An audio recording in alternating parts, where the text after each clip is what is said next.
The attorney's name was Gerald Foss, and he had a small office above a dry cleaner on Meridian Street in Indianapolis. That detail matters because my father hated lawyers who worked out of glass towers. He said it meant they charged you for the view.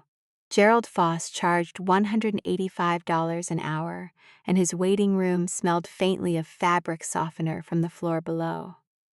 My father had used him for 30 years. I was sitting across from Gerald's desk on a Thursday afternoon in October when he told me the will I knew about. The one my father had signed in 2019, the one that split everything equally between me and my stepbrother Denny. Was not the most recent document.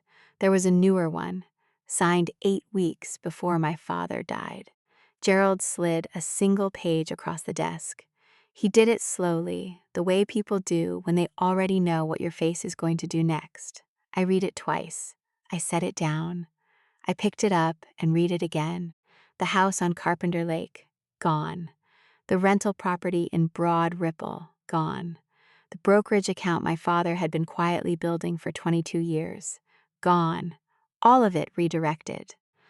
All of it going to Dennis Ray Callahan, my stepbrother, who had moved back into my father's house 14 months earlier, claiming he needed a place to get back on his feet. My name appeared once in the document. A single bequest. My mother's jewelry, which Denny had never cared about anyway, and a savings account with $4,200 in it. I asked Gerald if this was legal. He folded his hands on the desk and said that was a more complicated question than it sounded. My father's name was Robert Allen Mercer.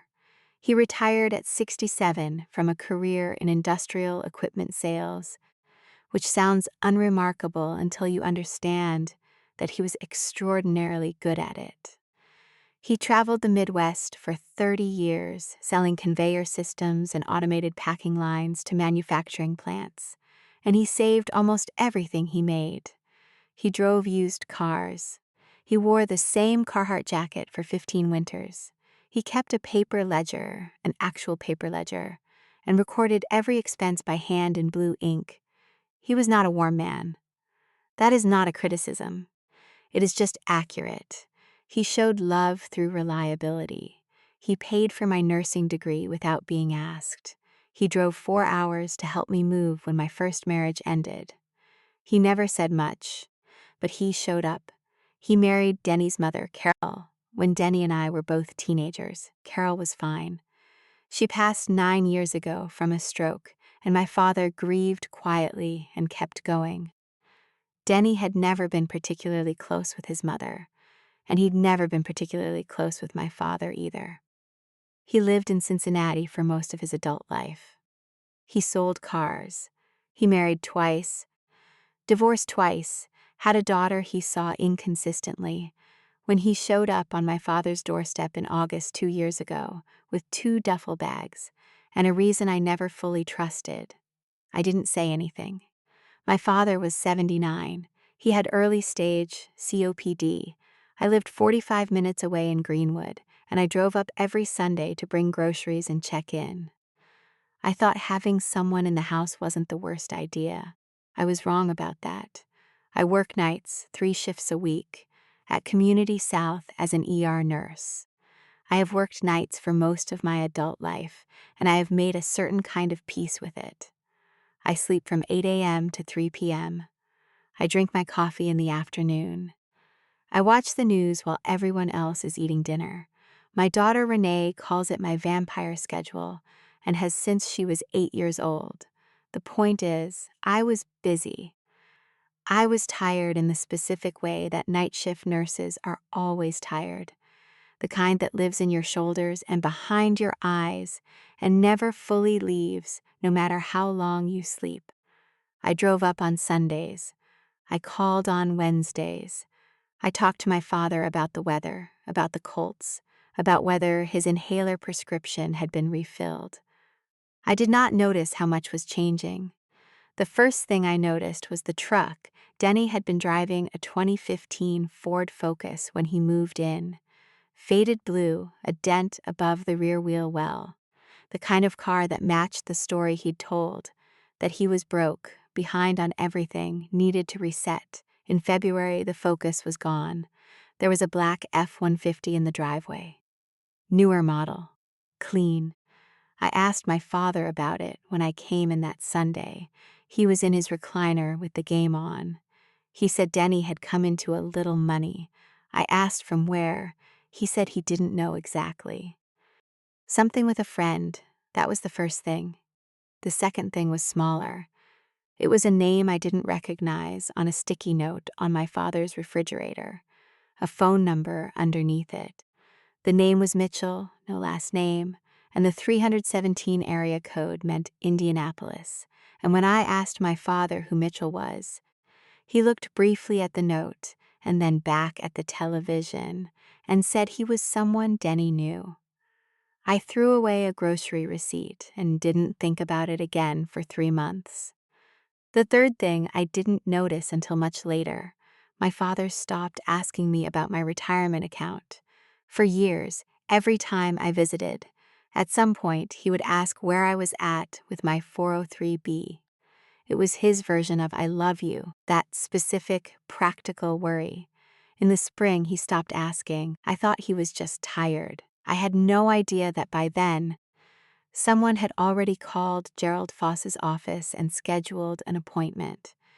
And I have spent a long time since then wondering who made that call, my father, or the man sleeping in his spare bedroom. Gerald says he doesn't know. I'm not sure I believe him. Gerald Foss had been my father's attorney for 30 years, and in all that time I had met him exactly twice. Once at a Christmas party my father threw in 2008, the only Christmas party my father ever threw, and once in 2019 when the original will was signed. I remembered him as quiet and precise, the kind of man who listened more than he spoke and never seemed surprised by anything. He seemed mildly surprised now, not by the will, by me, I think, by the fact that I wasn't crying, wasn't raising my voice. I was sitting across from him in a gray plastic chair with my hands in my lap, asking questions in the same tone I use when a patient's family wants to understand a diagnosis. Calm and specific, because calm and specific is the only way to get real information out of anyone. I asked him when the appointment was made. He checked his notes. September 14th. My father died on November 3rd. That put the appointment 6 weeks and 2 days before he passed. I asked who called to schedule it. Gerald paused. He said the call came from the house phone. I asked if he could tell me who specifically had made the call. He said he couldn't be certain. I wrote the date down in the small notebook I keep in my purse. I'm a nurse. I write things down. Dates, dosages, sequences of events. It's habit. And that habit would turn out to matter more than I understood, sitting in that office above the dry cleaner on Meridian Street. What I knew about my father's estate at that point was general rather than specific. He had the house on Carpenter Lake, which he'd bought in 1987 for $74, and which was worth somewhere in the neighborhood of $340,000 now.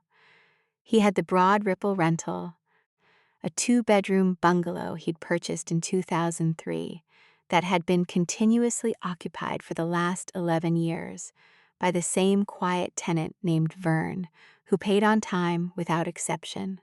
And he had the brokerage account, which I knew existed, but had never seen the balance of. My father didn't discuss money in specific numbers. He discussed it in principles. What I did not know, what I would not learn until several weeks after that meeting with Gerald, was how much was actually in that brokerage account. Gerald told me the figure that afternoon. Almost as a footnote, I wrote it down.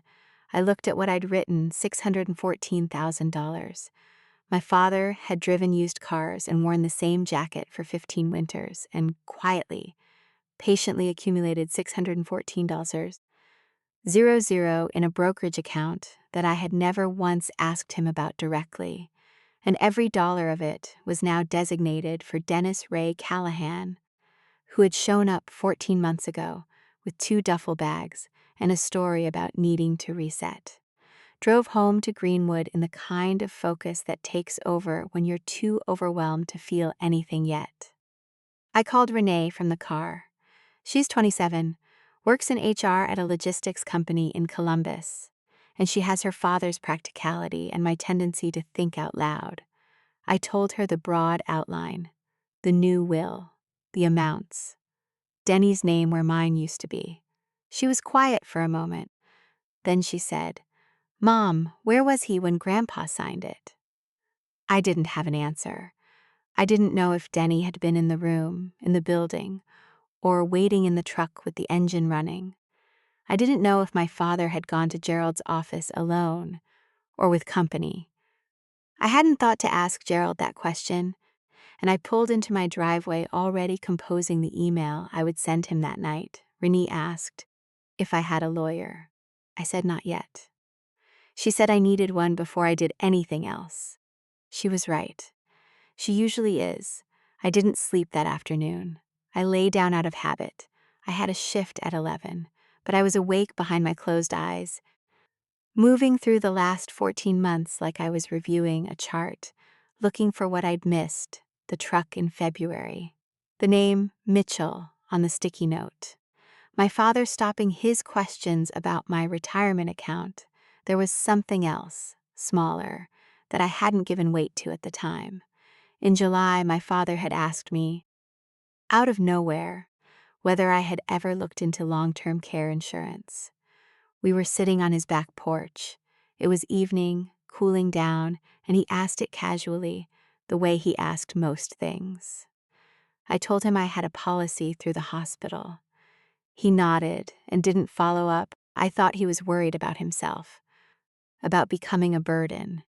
It was a reasonable thing for a 79-year-old man with COPD to worry about. But lying in my darkened bedroom that afternoon, I started to wonder if the question had actually been about me at all, or whether someone had suggested he ask it. I sent the email to Gerald at 4:15 p.m. 2 questions. Was my father accompanied to the September appointment? And had Gerald had any prior contact with Dennis Callahan before that date? Gerald replied at 6:52. While I was getting ready for my shift, "Your father came alone," he wrote. As for your second question, I'd prefer to discuss that in person. I read it twice standing in my bathroom with my work badge in my hand. He'd prefer to discuss it in person. Not no. Not I have no prior contact to report. Not a simple, clean denial. I put my badge on and drove to work and spent 11 hours in the ER, moving from room to room on autopilot, while one corner of my mind stayed fixed on that sentence. Gerald Foss had known something before my father walked through his door on September 14th. The question was what? And who had told him? I called in a favor. Her name is Diane Kowalski, and we have worked together at Community South for 16 years. She is the kind of person who knows everyone and remembers everything, and her brother-in-law is a probate attorney named Scott Dreher, who works out of a 2-room office in Franklin, Indiana. Diane gave me his number on a Tuesday morning in the parking garage after our shift, written on the back of a medication reminder card, and she said, "Tell him I sent you, and don't let him charge you for the first hour." I called Scott Dreher that same afternoon.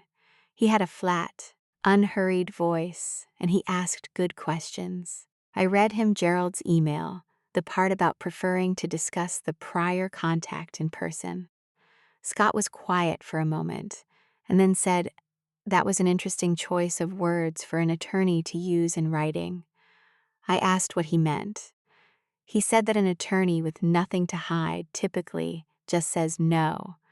We made an appointment for Thursday. In the meantime, I did what I always do when I don't know what else to do. I worked. Wednesday night shift, Thursday day shift, covering for a colleague who had a family emergency, and then, Thursday evening, I drove to Franklin in my scrubs because I hadn't had time to change. Scott Draher's office was above a State Farm insurance agency on Main Street. He was in his early 60s, heavy-set, with reading glasses he kept pushing up his nose. He had printed out Gerald's email and highlighted the sentence in yellow before I arrived. He told me 3 things in that first meeting. The first was that a will signed 6 weeks before death by a 79-year-old man with a documented medical condition was not automatically invalid, but it was absolutely contestable. The legal threshold was whether my father had what's called testamentary capacity, whether he fully understood what he owned, who his natural heirs were, and what he was doing when he signed. COPD affected the lungs, not the mind, but Scott wanted to see my father's medical records from the 6 months prior to the signing. The second thing he told me was that undue influence, meaning someone pressuring or manipulating a vulnerable person into changing their estate documents, was a separate legal argument from capacity, and in Indiana, it was one of the more commonly litigated grounds for contesting a will. The third thing was this: in cases involving undue influence, the behavior of the person alleged to have exerted that influence in the period leading up to the signing was often the most important evidence available. He asked me to write down everything I could remember about the 14 months Denny had lived in my father's house. I went home and wrote 4 pages. I had not spoken to Denny since the funeral. We had stood on opposite sides of my father's grave at Crown Hill Cemetery on a cold November morning and exchanged nothing more than a nod. He had worn a sport coat over a flannel shirt, which was very Denny, the gesture toward formality without committing to it. His daughter Kayla had come, which surprised me. She was maybe 19, quiet, stayed close to her father in the way of someone who wasn't entirely comfortable being there. I had driven home afterward and eaten soup from a can standing over my kitchen sink and gone to sleep at 6 p.m. That was 3 weeks ago. I thought about calling him now, not to confront him. Scott had been clear that I shouldn't make contact without a plan, but some part of me wanted to hear his voice, wanted to know if it would sound different knowing what I knew. I didn't call. On Friday afternoon, I drove back up to Carpenter Lake. The house was still technically in my father's estate, which meant it was in a kind of legal suspension until probate was settled. Nobody was supposed to be living in it. Scott had confirmed this. The estate had to be formally opened, an executor appointed. Denny had already petitioned to serve as executor, which Scott said was a move worth noting, and nothing was to be distributed or occupied until that process ran its course. There was a light on in the kitchen. I sat in my car at the end of the gravel drive for a moment. The lake was flat and gray in the November light. My father had bought this property when I was 11 years old, and I had spent summers here my entire childhood. I knew every room. I knew the way the back door stuck in humid weather, and the particular sound the furnace made when it kicked on in the morning. The black F-150 was in the driveway. Denny was living in my father's house before probate had been settled. I took a photograph of the truck in the driveway with the house visible behind it and the timestamp showing on my phone screen. I took 3 from slightly different angles. Then I sent them to Scott Draher with a 1-line message. He replied within 10 minutes. "Don't go inside. I'll handle this Monday." I drove home the long way, through Greenwood and down into the older part of town where I grew up, past the house on Fieldstone Avenue where my father had lived before Carpenter Lake, before Carroll, before any of it. A young family lived there now. There was a plastic play structure in the backyard, visible over the fence. I stopped at the gas station on Garfield, where my father used to buy his lottery tickets every Friday. Never more than $2, Always the same game, and I sat in the parking lot for a while without going in. I was thinking about the name on the sticky note. Mitchell. I had a last name now. It had taken me 4 days of careful, indirect looking, and what I found had made Scott Dreher go very quiet on the phone when I told him. Mitchell Crane was a notary public licensed in Marion County, Indiana. He was also, according to a since-deleted Facebook post I had screenshotted before it disappeared, a former co-worker of Dennis Ray Callahan's from a used car dealership in Cincinnati. They had known each other for at least 6 years before my father put that name on a sticky note on his refrigerator. And Mitchell Crane was the notary who had witnessed my father's signature on the new will. Scott Dreher did not use the word fraud on Monday morning. He used the phrase appearance of impropriety, which is the legal version of the same thing, delivered at a lower volume. He said it twice, slowly, while looking at the screenshot of Mitchell Crane's Facebook post on my phone screen.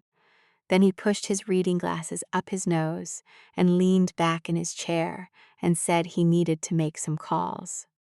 I asked him what kind of calls. He said the kind where he did most of the listening. I drove back to Greenwood and worked a Tuesday night shift and a Thursday night shift, and tried to move through those hours the way I always had. Room to room, patient to patient, the specific and immediate problems of other people's bodies demanding the full surface of my attention. It mostly worked, mostly. The call I was not expecting came on a Friday, not from Scott, not from Denny, from a woman named Patricia Holloway, who introduced herself as the office manager for Gerald Foss, and said that Gerald would like to meet with me again at my earliest convenience. In person, she said, not by email. I asked if she could tell me what it was regarding. She said Gerald would prefer to explain in person. I made the appointment for Monday. I called Scott immediately after and read him the exchange word for word. He was quiet in the particular way he got quiet when something interested him. He said, "Don't go without me." We arrived at Gerald's office on Meridian Street together. Gerald was already seated behind his desk when Patricia showed us in, and there was a third person in the room I hadn't expected. A woman in her mid-50s, well-dressed in the careful way of someone who wanted to appear neutral, seated in the chair against the wall with a legal pad on her knee and a pen she hadn't yet uncapped. Gerald introduced her as Sandra Vaith. He said she was a colleague. Scott asked what kind of colleague. Gerald said Sandra specialized in elder law. There was a brief silence that everyone in the room understood differently. Sandra uncapped her pen. Gerald said he wanted to share some information he had been, in his words, sitting with since our last meeting. He said he had an obligation to the estate and to the integrity of the documents he had prepared, and that certain things had come to his attention in the weeks following my father's death that he felt could not remain unaddressed. I watched his hands while he talked. They were flat on the desk, very still. He said that Mitchell Crane had contacted his office in late August, 2 weeks before my father's September 14th appointment, to inquire about the process for amending an existing will. He said the call had been routed to Patricia, who had assumed it was a general inquiry and had answered general questions. Standard procedure. He said he had not known at the time that Mitchell Crane was personally acquainted with Denny Callahan. He said he knew it now. Scott asked the question I was already forming. He asked Gerald how he had come to know it now. Gerald opened a manila folder on his desk. He removed a single printed page and slid it across to Scott, not to me. Scott read it. His face didn't change, but he set it down with slightly more deliberateness than necessary. He passed it to me. It was a printout of a text message exchange. The kind you get when someone exports a thread from their phone Gray bubbles on one side, blue on the other, timestamps running down the margin. The contact name at the top of the thread was saved as Mitch. The messages were between Denny and Mitchell Crane. The earliest timestamp was July 28th, 14 weeks before my father died. I didn't read the whole thread in that room. I read enough. Does he have to be there when it's notarized? Denny, July 28th. No just needs to sign in front of me. Mitchell, July 29th. What about the lawyer? Denny, July 29th. Lawyer just drafts it. Notary witnesses. 2 different steps. Mitchell, July 29th. I set the page down on Scott's side of the desk. I asked Gerald where he had gotten the messages. He said they had been provided to him anonymously, printed and left in an envelope in his mail slot on a Tuesday evening 3 weeks after the funeral. I asked if he knew who sent them. He said he had a suspicion but no confirmation. Sandra Vaith, who had not spoken yet, said quietly from her chair against the wall, "We think it may have been Kayla." Denny's daughter, the 19-year-old who had stood close to her father at the graveside and looked like she didn't want to be there. I turned that over carefully. Scott asked Sandra what basis they had for that suspicion. She said the envelope had been addressed in handwriting that Patricia believed she recognized. Patricia had met Kayla once, briefly, when Kayla had come to Gerald's office with Denny in October, 1 week after the will was signed, to ask questions about the timeline for probate. Scott asked why Kayla would have been in possession of those messages. Nobody answered that directly. But the answer was available if you were willing to follow the logic. Kayla had been in her father's house, or had access to his phone, or both. She had seen something. And then, at some point between the funeral and that Tuesday evening, she had decided to do something about it. I thought about her face at the cemetery, the way she had stayed close to her father, but angled slightly away from him, like a person keeping their balance. I thought about the fact that Denny had 2 failed marriages and a daughter he saw inconsistently, and I wondered what inconsistently had looked like from her side of it. We left Gerald's office an hour later with a copy of the text thread and Sandra Veith's card, which Scott took and I didn't. On the sidewalk outside, he said, "This changes the timeline significantly." I asked him what he meant. He said that if Denny had been planning this as far back as July, and my father didn't sign until September, that was a 10-week window. 10 weeks of living in that house, managing access, building whatever version of the situation my father was being shown. He said, "We need your father's medical records from that entire period, not just the 6 months before signing. From the day Denny moved in, I said I would get them." He stopped walking and looked at me. He said, "There's something else. If Kayla sent those messages, she's either trying to help you or she's trying to protect herself from something. Maybe both. Either way, we need to talk to her before Denny figures out what she did." The wind came off Meridian Street, cold and flat. A delivery truck idled at the corner. I had Kayla's last name. I had her approximate age. I had the name of the town in Ohio where Denny had lived before Indianapolis. I did not yet have a phone number, but I knew someone who might. Scott Draher did not use the word fraud on Monday morning. He used the phrase potentially compromised notarization, and he wrote it down on a legal pad in careful block letters while I sat across from him with my hands wrapped around a paper cup of coffee that had gone cold. He said the connection between Mitchell Crane and Denny was significant. He said significant the way doctors say concerning, technically neutral, practically alarming. He had already pulled Mitchell Crane's notary commission records from the Indiana Secretary of State's office. Crane has been licensed for 4 years, no prior complaints. A clean record. which Scott said meant either that he was careful or that nobody had looked closely enough yet. I asked what happened to a notary who witnessed a document under compromised circumstances. Scott said their commission could be revoked.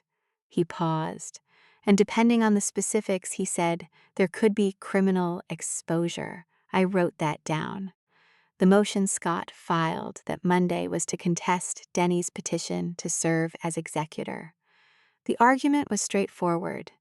Denny was the primary beneficiary under the disputed will, which created a direct conflict of interest.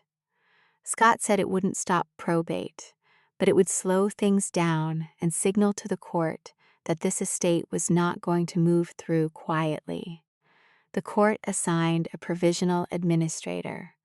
Her name was Patricia Helm, and she worked out of an office in the city-county building downtown. Scott said she was experienced and thorough, and that her involvement was, on balance, good for our side. He also told me that Denny would now know, officially and formally, that I was fighting. I already assumed he knew. The photograph I'd taken of his truck in the driveway had likely made that clear enough. Denny called me on Wednesday evening. I was home, just up from sleep, still in the early morning fog I live in before my first cup of coffee, regardless of what time the clock says. My phone showed his name, and I stood in my kitchen for 3 rings, deciding whether to answer. I answered. He said, "Lori, I think we should talk." His voice was the same as it had always been. Easy, slightly too relaxed, the voice of a man who had spent decades selling things to people. I had never trusted that voice, and I had never said so out loud to anyone except Renee, who had formed her own opinion of Denny entirely independently and arrived at the same place. I told him my attorney had advised me not to discuss the estate. He said this didn't have to be about the estate. He said he just wanted to clear the air between us, that things had gotten complicated, and he was sorry about that our father wouldn't have wanted us fighting. The invocation of our father, in that context, from that man, in that tone, produced a feeling in me I don't have a clean word for, not anger exactly, something more like clarity. I told him again that I couldn't talk about it. He was quiet for a moment. Then he said, "You know Dad made his own choices, right? Nobody made him do anything." I said goodnight and ended the call. I sat down at my kitchen table and wrote down every word of that conversation from memory, with the time and date at the top of the page. Then I photographed the page and emailed it to Scott. Scott had been in contact with Gerald Foss. He told me this on Thursday in a brief phone call that he prefaced by saying he wanted me to hear it from him directly before I heard it some other way. Gerald had agreed to a meeting. Voluntary, no subpoena required. Scott said that was notable. I asked what it meant. He said it meant Gerald had something he wanted to say. The meeting was scheduled for the following Tuesday at Scott's office in Franklin. Gerald was coming alone, without his own counsel, which Scott said was either a sign of confidence or a sign of guilt presenting itself as cooperation. He wasn't sure which yet. I asked if I could be there. Scott said yes, but that I needed to sit quietly and let him lead. I told him I was a night shift ER nurse, and I had been sitting quietly while other people led for 30 years. He laughed, which was the first time I had heard him laugh, and said, "Then this should be fine." The new character arrived on Friday, and I did not recognize what I was looking at. Her name was Beverly Marsh, and she introduced herself at my front door at 11 in the morning as a friend of my father's from his church. She was in her late 60s, neatly dressed, silver hair cut close. She held a Tupperware container of what she said were oatmeal cookies, and she smiled with the specific warmth of someone who had rehearsed the smile. I did not know my father had been attending church. He had not attended church in my lifetime. I asked her in because it seemed wrong not to, and because I wanted to hear what she had come to say. She sat at my kitchen table and told me that my father had started attending First Methodist on Shelby Street about 8 months before he died. She said Denny had brought him the first time. She said my father had seemed to enjoy it, had come most Sundays through the spring, and then less frequently over the summer. She said she wanted me to know how much the congregation had cared for him. I thanked her and said that was kind. Then she said, "He talked about you, you know. He said he worried he'd made some decisions that weren't fair to you." Toward the end, I looked at her. She held my gaze steadily and added, "I think he tried to fix it. I'm not sure he got there in time." I asked her what she meant by fix it. She looked down at the Tupperware container, between her hands, and then back up at me. She said she wasn't sure she should say more without talking to someone first. She said she had a letter, that my father had given it to her personally and asked her to hold it, and that she had been uncertain what to do with it since he passed. A letter my father had written, given to a woman I had never heard of, 8 months before he died. I asked her if she had it with her. She said she didn't. She said she needed a few days to think. She left the cookies on my table and was gone before I fully understood what had just happened in my own kitchen. I called Scott before Beverly Marsh had reached the end of my street. I was standing at my front window, watching her silver Camry signal left onto Fieldcrest, and I had Scott's number dialed before she was out of sight. He answered on the second ring, and I told him everything: the cookies, the church, the 8 months, and the letter. I told him what she'd said about my father, worrying he'd made decisions that weren't fair to me. I told him she'd said he tried to fix it. Scott was quiet long enough that I checked my phone screen to make sure the call was still connected. Then he said, "Don't contact her. Let her come to you." I asked what he thought the letter was. He said he didn't want to speculate, but he said if my father had written something and deliberately placed it outside the house, away from Denny, away from Gerald Foss, in the hands of someone connected to neither of them, that was not an accident. That was a man making a decision while he still could. I didn't sleep that afternoon. I lay in the dark with the ceiling fan turning slowly overhead, and I thought about my father in a way I hadn't let myself since the funeral. Not the legal version of him, the testator, the subject of probate proceedings. The actual man. Robert Allen Mercer had grown up in Terre Haute, the second of 4 children, and had put himself through 2 years of community college before going into sales, because sales didn't require a 4-year degree, and he needed to make money. He had married my mother in 1971, and they had been, by most observable measures, genuinely happy until she died of ovarian cancer when I was 19. He had grieved for 2 full years before he accepted a single dinner invitation from anyone, and he had married Carol with the careful, deliberate affection of a man who had learned that love was a choice you made every morning. He was not a man who made impulsive decisions. He was not a man who was easily led, which meant that if Denny had influenced that will, it had not happened overnight. It had been patient, incremental. The truck in February, the church starting in March, the name Mitchell on the sticky note in April, a slow accumulation of small changes that I had seen individually and not understood as a pattern.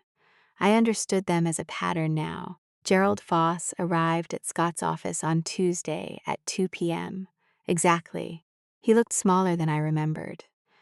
He sat across the table from Scott, with his hands flat on the surface and his reading glasses folded beside them, and he did not look at me directly for the first several minutes. Scott opened by asking Gerald to describe the circumstances of the September 14th appointment Gerald said my father had called his office on the morning of September 12th and asked to come in. He said my father's voice had sounded normal, clear, oriented. He said, when my father arrived 2 days later, he had appeared physically diminished. He was using a cane that Gerald hadn't seen before, but that he had been coherent and specific about his instructions. Scott asked whether those instructions had been written down or verbal. Gerald said my father had arrived with a handwritten list. I kept my face still. Scott asked if Gerald still had the list. Gerald reached into the leather folder he'd brought and produced a single sheet of white paper in a plastic sleeve and slid it across the table. I recognized my father's handwriting immediately. The narrow, upright print he'd used his entire life, the same handwriting that had filled 30 years of paper ledgers in blue ink. The list was specific. Property addresses, account numbers, Denny's full legal name spelled out in capital letters, and at the bottom, in handwriting slightly less steady than the lines above it, a single sentence. This is what I want. Ram, his initials. The same way he signed birthday cards, Scott studied it without expression. Then he asked Gerald the question he'd been building toward for 20 minutes. He asked whether anyone had contacted Gerald prior to September 14th to discuss the possibility of a will revision. Gerald took a slow breath. He said yes. He said Dennis Callahan had called his office in August. He said Denny had described my father as increasingly anxious about his estate planning and said he wanted to ensure the process would be straightforward when his father was ready. Scott asked if Gerald had considered that call a conflict.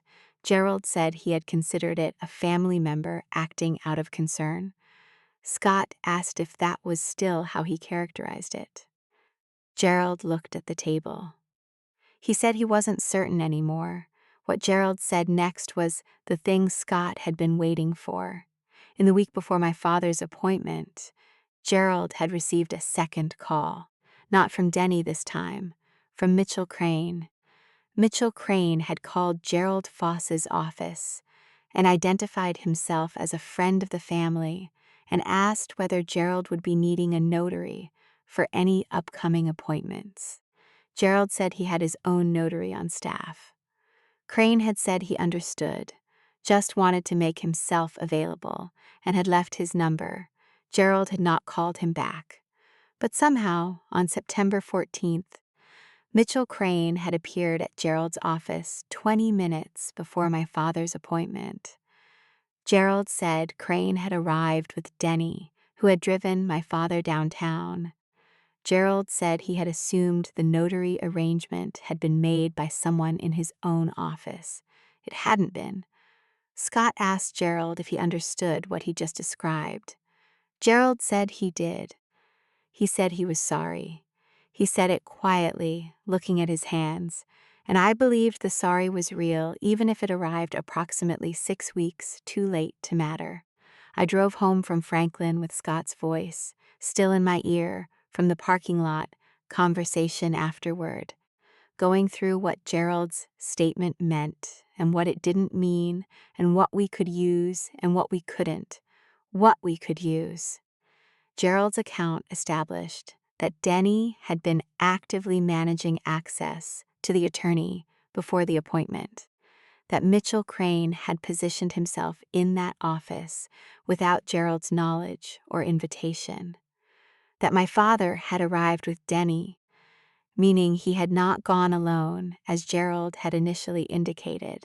He had gone with the one person who stood to benefit from what he was about to sign.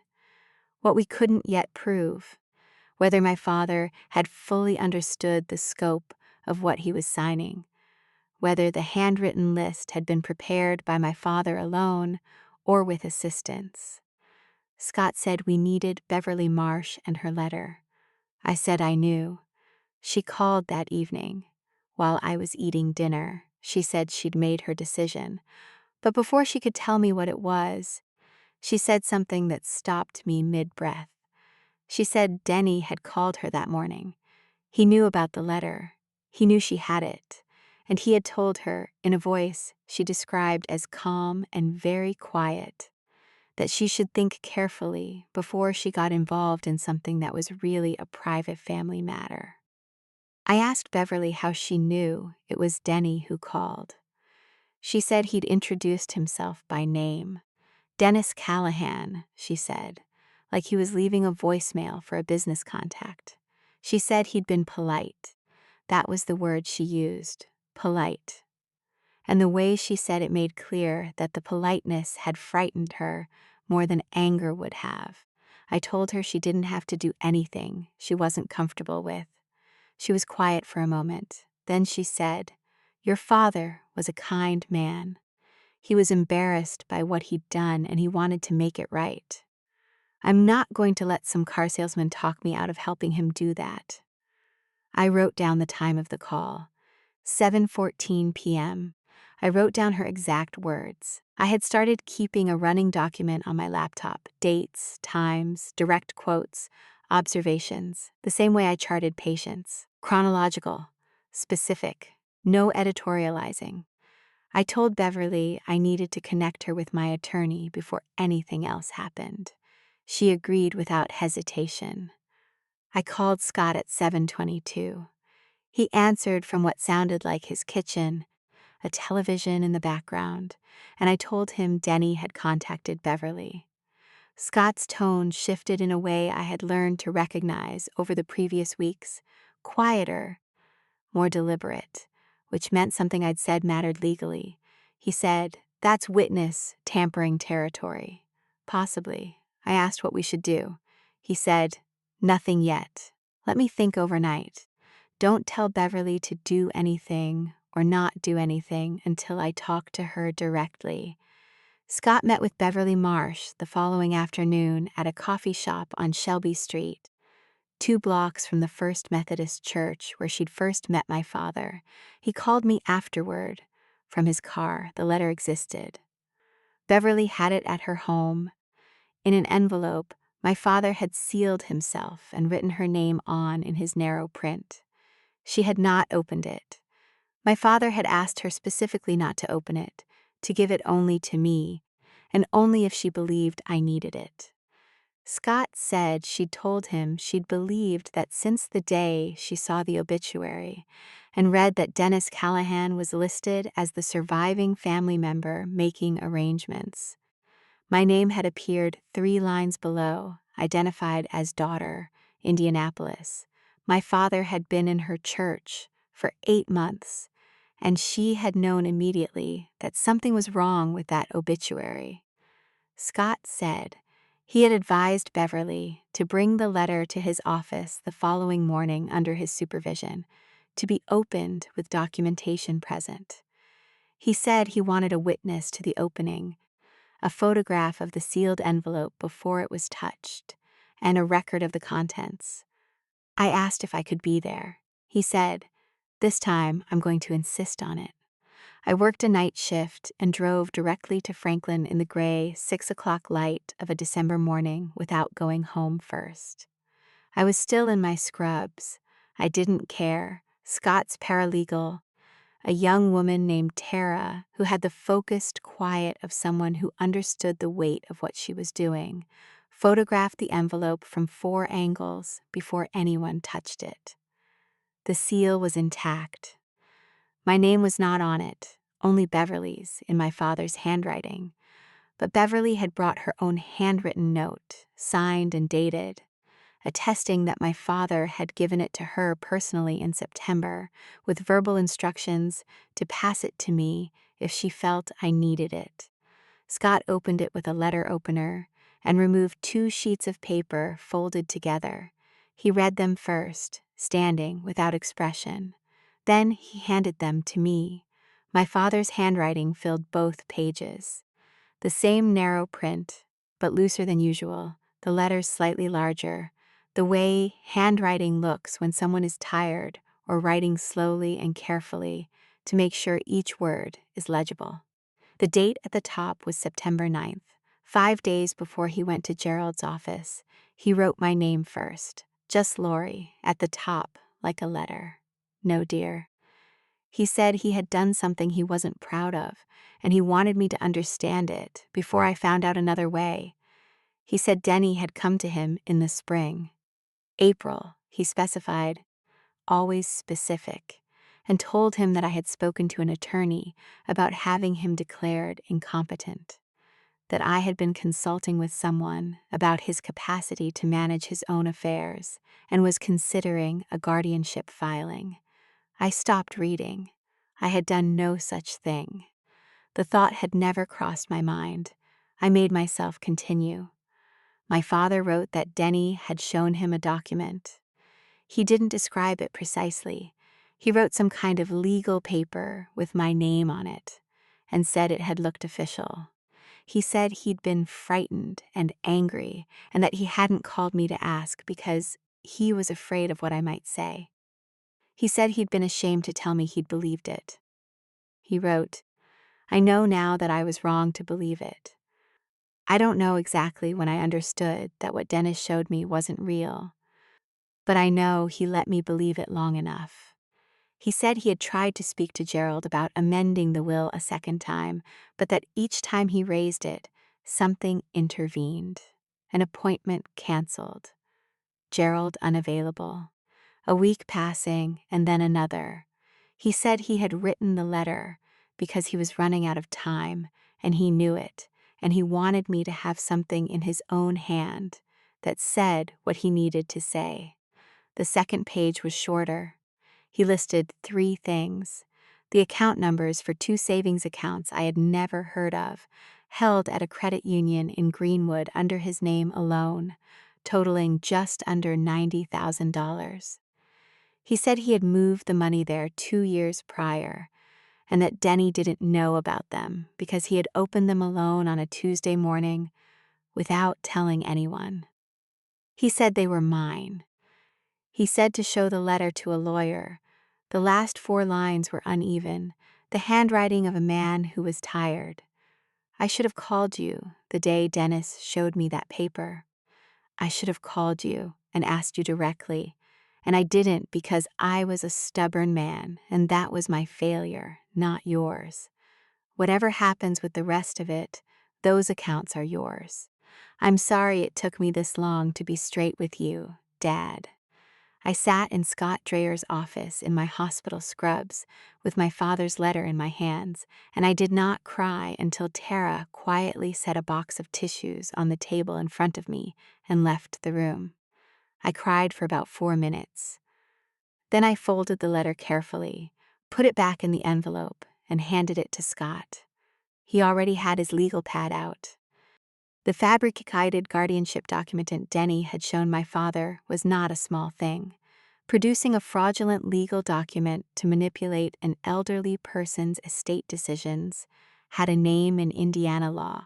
Several names, in fact, depending on how a prosecutor chose to look at it, Scott said. We're past civil now. I asked what that meant practically. He said it meant we had a conversation to have about whether I wanted to make a report to the Marion County Prosecutor's Office, and that I should think about it carefully because once that door opened, it would not close easily. I said I didn't need to think about it. He looked at me over his reading glasses. I said, he showed my father a fake legal document and let him die, believing his daughter had tried to have him declared incompetent. How long do I need to think about that? Scott uncapped his pen. He started writing. The meeting with the Marion County Prosecutor's Office was not what I expected. I had imagined something formal, a conference room with a long table, multiple attorneys, someone in a suit asking questions from a prepared list. What I got was a single assistant prosecutor named Carla Reyes, late 30s, a small office with a dying plant on the windowsill, and a whiteboard covered in case notations that had nothing to do with me. She had Scott's written summary in front of her, and she had clearly read it before we arrived because she didn't ask us to explain the background. She just started in the middle. She asked me how my father had seemed in the last year of his life. I told her the same thing I would have told anyone asking a clinical question, specific and sequential. His baseline, his decline, the COPD progression, the cane appearing in September, the way he'd seemed tired in a new way by October. I told it the way I would have given a handoff report at the start of a shift. Carla Reyes wrote steadily while I talked and asked 2 follow-up questions, both precise. She was good at her job in the quiet way that competent people often are, without performance. At the end, she said she wanted the letter, Gerald Foss's statement, and the notary commission records. Scott had brought everything in a labeled folder. She took it without ceremony and said she would be in touch. We were in her office for 40 minutes. Scott filed the formal will contest the same week. The legal grounds were threefold: undue influence, fraud in the inducement, meaning my father had been manipulated into the change through a fabricated document, and a secondary argument around the irregular circumstances of the notarization. Mitchell Crane's presence in Gerald's office that day, uninvited and pre-positioned, was now documented in Gerald's own written statement. The filing went to a probate judge named Howard Ellman, who Scott described as experienced and unsentimental. Scott said Ellman had seen undue influence cases before and had little patience for ones that had been sloppily executed. I asked if this one had been sloppily executed. Scott said, "Denny's a car salesman from Cincinnati, not an estate attorney."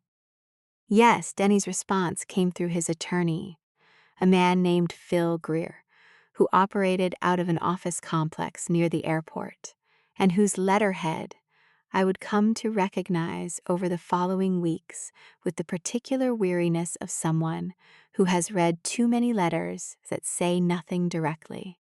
Phil Greer's initial response denied everything. It characterized Gerald Foss's statement as the self-serving recollection of an attorney attempting to deflect his own professional liability. It described Beverly Marsh as a well-meaning but elderly woman with no direct knowledge of estate matters. It described the letter as potentially fabricated. That last word, fabricated, produced a specific cold reaction in me when Scott read it over the phone. My father's handwriting, his account numbers, his initials at the bottom of a list he'd written to his own attorney, his careful, tired cursive on 2 pages he'd sealed himself and given to a woman he'd known for 8 months because he trusted her more than he trusted the man sleeping in his house, fabricated. I told Scott I wanted a handwriting expert. He said he'd already made the call, the confrontation I had been expecting. The direct, face-to-face kind did not happen in a courtroom or an attorney's office. It happened in the parking lot of the Kroger on Southport Road on a Tuesday evening in January, 3 days after Phil Greer's letter arrived. I was putting groceries in my trunk when I heard my name. I turned and Denny was there, closer than I expected, in a heavy coat with his hands in his pockets. No truck visible. He must have parked elsewhere. He looked tired in a way that was new, the skin under his eyes darker than I remembered. He said, "I need you to understand something." I stood with my hand on my trunk and waited. He said our father had wanted this. He said my father had been afraid of ending up in a facility, afraid of losing control of his own decisions, and that Denny had simply helped him feel secure. He said the guardianship document, and his voice caught slightly on those words, the first crack in the easy salesman's tone, had been a misunderstanding, that he'd shown our father something to help him understand what the process looked like, not to frighten him. "Just to help him understand," I said. "You showed him a fake legal document with my name on it and let him believe his daughter was trying to take his rights away. He died thinking that. That's not a misunderstanding." Denny looked at me for a long moment. The parking lot was cold and mostly empty. A cart return rattling lightly in the wind. He said, "You're going to lose this, Lori. The will is legal." "He signed it himself," I said. "I know he signed it." "That's not the argument." Something shifted in his face. Small, quickly controlled. But I had spent 30 years reading faces in emergency rooms, and I saw it. He hadn't fully understood until that moment what the actual legal argument was. He had believed this was a fight about whether my father had been of sound mind, a capacity argument. And capacity arguments were hard to win because my father had been coherent and specific and had written his own list and signed his own name. He hadn't understood that the argument was about what he had shown my father to get him into that office in the first place. I closed my trunk. I said, "Your attorney should have explained the fraud claim to you. I'd go call him." I drove home with my hands steady on the wheel and the heater running and the radio off. Scott called the next morning with something I hadn't anticipated. Kayla had called him Denny's daughter, the quiet 19-year-old who had stood close to her father at the graveside. She had found Scott's name through the court filing and called his office directly. She said she had been staying at Carpenter Lake House with Denny for 3 weeks in October, the month before my father died. She said she wanted to tell someone what she had seen during those 3 weeks. Scott said she sounded frightened but resolute, which he said was a combination he found more credible than either quality alone. She was coming in Thursday morning. I thought about her standing at that grave in the cold November light, staying close to her father, and I wondered whether that closeness had been affection or proximity, whether she had been standing beside him or watching him. I had a feeling I was about to find out which.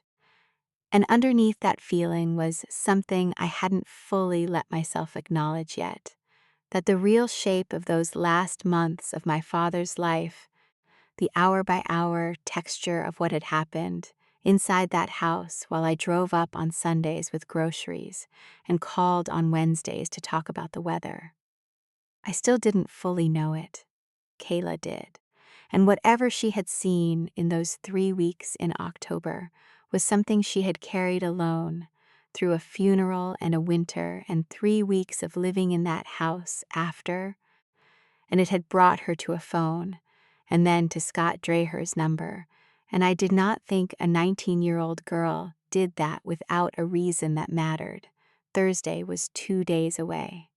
I worked my shift Tuesday night and Wednesday night, and I kept my phone face up on the nurse's station counter both nights, in a way I normally never do, and every time it lit up, I looked at it. It was never Kayla. But Thursday morning, sitting in Scott's waiting room in my coat, with my hands around a paper cup of coffee, I heard the front door open behind me. I turned. She was smaller than I remembered. She had her father's coloring, but not his ease. She looked at me across the waiting room, with an expression I recognized from the ER. The expression of someone who has made a hard decision and is now simply waiting for what comes next. I stood up. She said, "You're Lori." I said, "Yes," she said. "He tried to stop me from coming here. Last night, he called me 6 times. She sat down 2 chairs away and set her bag on her knees and looked at the floor. She said, "I watched him do it. All of it. I need you to know that I watched him and I didn't say anything, and I have to live with that. But I'm saying something now." Kayla spoke for 90 minutes. Scott recorded it with her permission, his small digital recorder on the table between them, and Tara sat in the corner taking notes. I sat against the wall and did not ask a single question, which was the hardest thing I had done through any of this. She described October in that house with the precision of someone who had been rehearsing. Not rehearsed in a coached way. Rehearsed in the way of someone who has gone over something alone at night, trying to make sense of it. She said, Denny had guided my father through every conversation about the will with the patience of someone who had done it many times. Small repetitions, returning to the same ideas day after day. Her grandfather was a proud man, she said, and Denny had understood that. He hadn't pushed. He had suggested. He had planted and waited and come back to water it. She described the guardianship document. She had seen it. Denny had printed it at the house, on my father's own printer, and she had seen the paper in his hand before he went into the living room. She had not seen my name on it from where she stood, but she had heard my father's voice afterward, raised in a way she had never heard before, and then quieter, and then nothing. She said Mitchell Crane had come to the house twice before the September appointment. Twice. Not to Gerald's office. To the house on Carpenter Lake. She described him as a thin man in a gray jacket who stayed less than an hour each visit and left with papers under his arm. She said she had told herself it wasn't her business. She was 19. She had needed somewhere to stay. She had looked away from things she should have looked at directly, and she was not going to look away anymore. Scott asked her one question at the end. He asked if she would put this in a written statement and sign it. She said that was why she had come. The prosecutor's office moved faster than I expected. Once Kayla's statement was added to what they already had, Carla Reyes called Scott in the second week of February. She had consulted with her supervisor. They were opening a formal criminal investigation into Dennis Callahan and Mitchell Crane on charges that included elder financial exploitation, fraud, and in Crane's case, misconduct in office related to the notarization. Carla said the fabricated guardianship document was the center of it, producing and using a fraudulent legal instrument to influence an elderly person's estate decisions was not a gray area in Indiana law. Scott called me immediately after he spoke to Carla. I was in the hospital parking garage about to start my shift, and I sat in my car for 10 minutes with the engine running. I had wanted this. I had worked toward it with everything I had for 3 months. And sitting in that parking garage, I felt not triumphant, but hollowed out in the way that comes after sustained effort when the effort is finally no longer required. I went in and worked my shift. The probate case moved on a separate track from the criminal investigation, which Scott had explained from the beginning. Judge Ellman set a hearing date in March. By then, the handwriting expert had confirmed the letter was consistent with my father's known writing samples across 30 years of documents. Gerald Foss had submitted a full formal statement. Kayla's written account was in the record. Phil Greer withdrew from representing Denny 2 weeks before the hearing. Scott said that happened when attorneys understood they were on the wrong side of something documented, and the fees were no longer worth the association. He said it without satisfaction, just as fact. Denny appeared at the March hearing with a new attorney, a younger man who looked uncomfortable and asked for a continuance that Judge Ellman denied in 3 sentences. The hearing lasted most of a day. I sat behind Scott at the plaintiff's table and watched Judge Ellman read documents with the focused stillness of a man who did this work seriously. He asked Gerald 2 questions directly from the bench. He asked the handwriting expert one. He did not ask me anything, which Scott had prepared me for. At 4:15 in the afternoon, Judge Ellman invalidated the September will on grounds of fraud in the inducement and undue influence. The 2019 will was reinstated as the controlling document, equal split. The house, the rental, the brokerage account, divided as my father had originally intended before someone had shown him a piece of paper with my name on it and let him believe the worst. The criminal charges moved slowly, the way criminal charges do. Mitchell Crane accepted a plea in June. Notary commission revoked, 2 years probation, a fine that Scott said was probably less than he'd been paid for his participation. It was not a dramatic outcome. It was the outcome the system produced, and I had learned over those months not to measure justice against drama. Denny's case took longer. His new attorney negotiated. There were continuances, motions, the procedural machinery of someone trying to minimize rather than fight.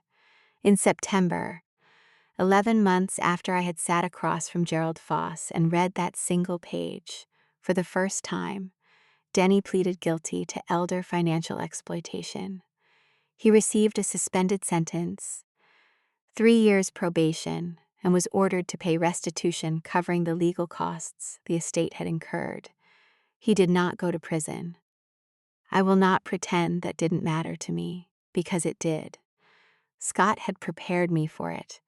He said first-time offenders in financial exploitation cases rarely saw incarceration without physical harm involved. He said the guilty plea and the restitution and the permanent record were not nothing.